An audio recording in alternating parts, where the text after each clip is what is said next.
मई चल रहा है, जून और जुलाई में हम सबसे ज्यादा आंकड़े भारत के कोरोना पीड़ित लोगों के होंगे। अर्थव्यवस्था चरमरा गई है, मजदूर सड़कों पर मीलों चल रहे हैं, सूरत में गोली तक चलानी पड़ी। देश के प्रधानमंत्री मालूम नहीं किस घमंड में चूर हैं। ऐसे समय में आप मजदूरों को मुफ्त की ट्रेन की टिकट नहीं देते जब तक सरहद पर हमारे जवान शहीद हो रहे हैं। तो औरंगाबाद में रेल की ट्रेन के नीचे आकर हमारे 17 मजदूर, गरीब मजदूर रोटियां दिखी हैं। उनके पास क्या था? रोटियां थी। लॉकडाउन 3 चल रहा है, 17 तारीख को पूरा हो जाएगा। लॉकडाउन 4 होगा नहीं होगा किसी को मालूम नहीं है। दुख के साथ कहना पड़ रहा है, सरहद पर हमारे जवान शहीद हो रहे हैं। तो औरंगाबाद में रेल की ट्रेन के नीचे आकर हमारे 17 मजदूर, गरीब मजदूर रोटियां दिखी हैं। उनके पास क्या था? रोटियां थी। 17 हमारे मजदूर दुर्घटना का औरंगाबाद में शिकार हो गए और मौत के मुंह में चले गए। ये सब चल रहा है।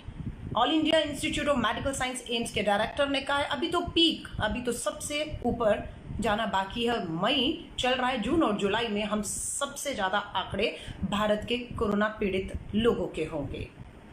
अर्थव्यवस्था चरमरा गई है, मजदूर सड़कों पर मीलों चल रहे हैं, सूरत में गोली तक चलानी पड़ रही। उत्तर प्रदेश, नोएडा, देश में कहीं पे भी देखेंगे प्रधानमंत्री नरेंद्र मोदी जी से एक बार 6 सालों में एक प्रेस कॉन्फ्रेंस, एक प्रेस वार्ता नहीं की।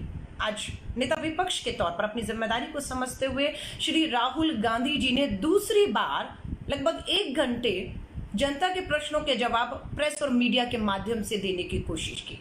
केंद्र की सरकार को राहुल गांधी जी ने यह विश्वास दिलाया कि एक विपक्ष के तौर पर कांग्रेस पार्टी पूरी तरह से उन्हें हर तरीके का सहयोग, किसी तरह का सुझाव और मदद तक देने को तैयार है।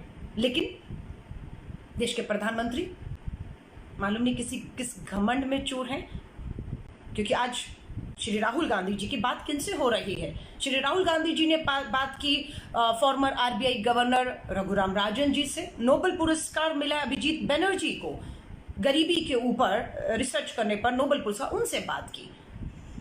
राहुल गांधी जी ने अमर्त्य सेन जी से बात की, अर्थ विशेषज्ञ हैं, अर्थशास्त्री हैं।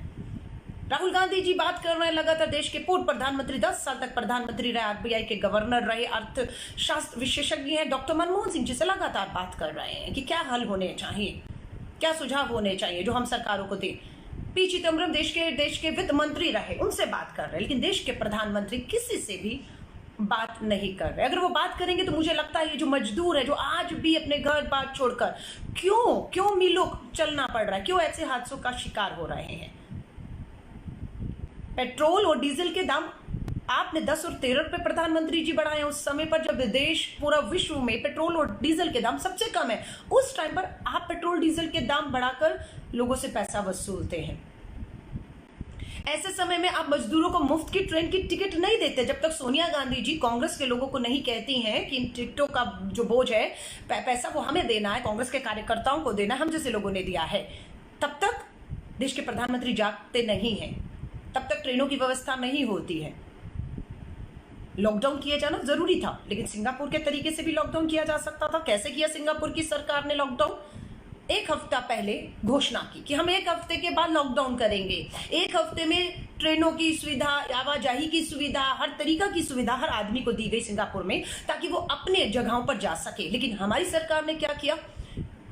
देश के प्रधानमंत्री नरेंद्र मोदी जी 8 बजे आए और 12 बजे देश भर में लॉकडाउन हो गया और हमने सड़कों पर गरीब मजदूर कामगार लोगों को सड़कों पर देखा, मीलों चलते हुए देखा, दुर्घटना का शिकार होते हुए देखा।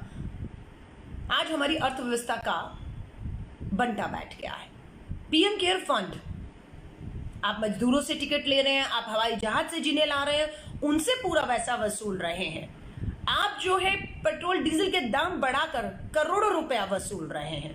आप राज्यों को उनका जीएसटी का शेयर भी नहीं दे रहे। आप पीएम केयर फंड में, लोग तो बता रहे हैं 15 लाख करोड़ आ चुका है और देश की अर्थव्यवस्था को पटरी पे लाने के लिए शायद उतना भी नहीं चाहिए कि अगर आप हमारे बता रहे हैं, जो आज राहुल जी ने बताया 7 करोड़ पूरे देश में छोटे दुकानदार हैं, हमारे कितने किसान हैं, कितने कामगार मजदूर हैं। अगर 13 करोड़ देश में मजदूर, गरीब, जो गरीबी रेखा से नीचे है, उन सबके अकाउंट में अगर न्याय योजना के तहत, न्यूनतम आय योजना के तहत 7,500 भी डाल देंगे तो केंद्र सरकार को 65,000 करोड़, 1 लाख करोड़ नहीं, 65,000 करोड़ पीएम केयर फंड में बताया जा रहा है।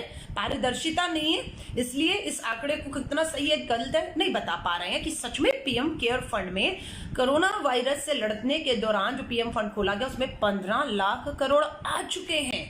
पेट्रोल डीजल से 15 लाख करोड़ पेट्रोल डीजल पे जो पैसा आपने बढ़ाया है, क्योंकि विश्व में तो बहुत कम कीमतें हैं, आपने कमाया, आपने पीएम केयर फंड में आया। पीएम केयर फंड में पारदर्शिता क्यों नहीं है? जब आप पारदर्शिता नहीं लाएंगे, जवाबदेही नहीं लाएंगे, तो प्रश्न तो स्वाभाविक है उठना कि पीएम केयर फंड में कौन दे रहा है, कितना दे रहा है, कितना आ चुका है, किस राज्य को उस पीएम केयर फंड से पीपी किट के लिए, टेस्टिंग के लिए कितना दिया गया है। ये अगर आप नहीं बताएंगे तो शक पैदा होता है कि पीएम केयर फंड का पैसा जा कहाँ रहा है। सरकार तो किसी को दे नहीं रही, उल्टा petrol diesel, PM care fund, हवाई जहाज की टिकटों के पैसे या इवन की ट्रेन का पैसा जो है आप वसूल रहे हैं, लेकिन खर्च कहीं नहीं कर रहे हैं।